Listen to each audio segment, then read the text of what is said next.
Hello class, welcome back to my channel. I hope you're fine. And today we will learn about Finding the King chapter 6. So let's start. Narrator. After the king, Prengon of Britain died, apparently with no son due to succeed him. A dispute arose in the country about who should be the king next. Every knight wanted the crown for himself, but the king, Arthur, did have a son called Arthur. No one knew of him, for he had been taken away secretly while he was a baby. A wise old magician called Merlin had left him the quiet and scare of Sir Ector, a noble and faithful knight. When Arthur, secretly strong, was around 15 years old, in the abbot shop of Canterbury, of the advice of Merlin, invited all the knights to London to resolve the dispute raging in the country. It was Christmas time, and in the church he prayed to God to show some sign of who should be the rightful king of England. Suddenly there appeared a strange stone in the churchyard.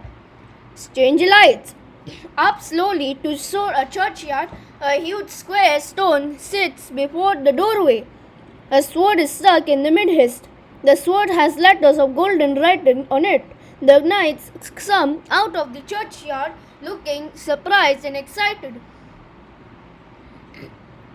Narrator. The letters on the sword reads, "Whoever pulls the sword out of the stone is the rightful king of England." Archbishop, anyone is free to try to pull out sword from the stone and through provide himself the rightful king of England. Many knights try, but none can move at all. Archbishop is not here, who is chosen to be the right king, but God will make him known soon. Meanwhile, 10 knights of height reborn the guard the stone. On New Year's Eve, a great tournament will be held on that knights and the common people are kept together till king is revealed. The desert churchyard. The stone will the sword stands unguarded. Netter, it was the day of the tournament. Even the knights guarding the sword had gone to attend it. So had Sir Ector, his son Sir Kay, and the young Arthur. But once there, Sir Kay found that he left his sword in the castle. He asked Arthur to fetch it. Arthur enters the churchyard. He gets down from his horse and goes up to the castle. Arthur, there is no one to let me into the castle, and yet Sir Kay needs a sword. I'll take this sword with me. Arthur takes the sword by the handle and draws it out lightly sword. And definitely then he gets up on his swords and exit. At the tournament, Arthur rides up to Sir Kay with the sword. As soon as Sir Kay sees the sword, he recognizes it. He takes and rides swiftly to his father, Sir Kay, in a trembling voice. Sir Suchley and I none Arthur and chosen to be the of England. Son, in my hand I bear the sword of the stone. Sir Ector, looking at the sword and speaking gravely, tell me, did you pluck the from stone? Sir Kay, looking dismayed but speaking stoutly, no, I did not pluck from the stone. Arthur brought me the sword. Sir Ector, to Arthur, how did you get the sword? Arthur, I went back to the castle to Sir Kay's sword, but I found all the doors locked and everyone away at the tournament. So I hurried to the churchyard and plucked the sword from the stone there. Sir Ector, let us go to the churchyard at once. All three exit. The desert churchyard. The two knights and Arthur enters the sword with the sword, threatening Ector. Arthur, let me see you put the sword back into its place and draw forth again. Arthur puts the sword back into the stone. Sir Ector pulls it, and after him Sir Kay with all their mights, but none of them can take it out. Then Arthur holds the sword and takes it out easily. Seeing this, the Sir Ector and his Sir Kay kneel down before him bowing. Arthur, my father and brother, why are you killing to me?